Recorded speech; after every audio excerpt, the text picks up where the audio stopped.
नमस्कार। प्रस्तुत है जियोपॉलिटिक्स की टॉप न्यूज। सबसे पहली न्यूज है आज की। अमेरिका ने रूसी तेल खरीदने पर भारत को 500% टैरिफ की कड़ी धमकी दी। अमेरिकी राष्ट्रपति डोनाल्ड ट्रंप ने एक नए बिल को मंजूरी दी है जो रूस से तेल खरीदने वाले देशों पर 500% तक का टैरिफ लगाने की अनुमति देता है। भारत, चीन और यूरोपीय संघ इस सूची में सबसे ऊपर हैं। भारत ने चीनी कंपनियों को सरकारी अनुबंधों में बोली लगाने की अनुमति देने की सोची है।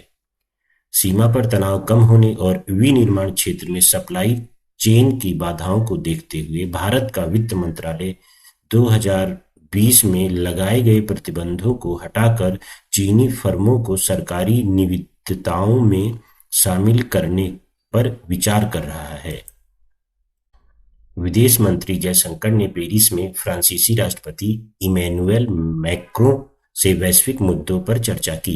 एस जयशंकर ने पेरिस में राष्ट्रपति मैक्रों से मुलाकात कर हिंद प्रशांत महासागर क्षेत्र की सुरक्षा और यूक्रेन संकट पर भारत के रुख पर चर्चा की। दोनों देशों ने रक्षा और अंतरिक्ष क्षेत्र में रणनीतिक साझेदारी को और गहरा करने का संकल्प लिया।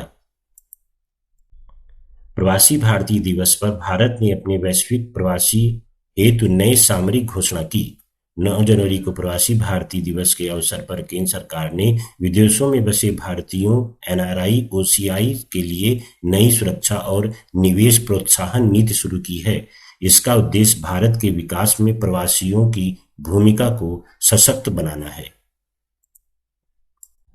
अमेरिकी नौसेना द्वारा पकड़े गए रूसी तेल टैंकर पर 3 भारतीय चालक दल सदस्य मिले। अमेरिकी अधिकारियों ने अंतर्राष्ट्रीय समुद्री नियमों के कथित उल्लंघन के लिए एक रूसी तेल टैंकर को जब्त किया है।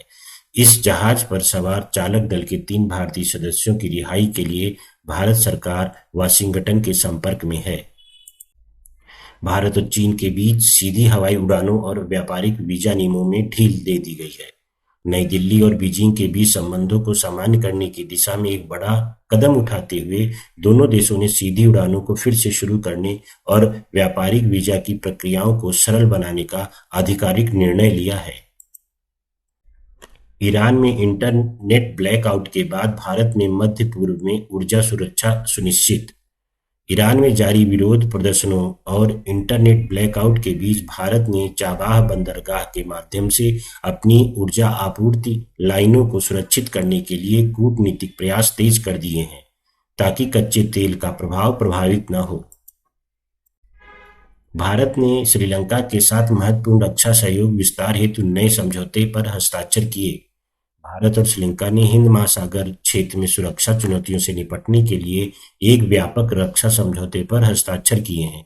इसके तहत भारत श्रीलंका को रडार प्रणाली और तटीय निगरानी उपकरण प्रदान करेगा। गुवाहाटी में आयोजित राष्ट्रीय वस्त्र मंत्री सम्मेलन में निर्यात बढ़ाने हेतु नई रणनीति तैयार की गई। गुवाहाटी में 2 दिवसीय सम्मेलन के समापन पर भारत ने वैश्विक कपड़ा बाजार में चीन के प्रभुत्व को टक्कर देने के लिए भारत वस्त्र रणनीति 2030 का रोडमैप जारी किया, जिसमें निर्यात सब्सिडी और नई तकनीक पर जोर दिया गया है।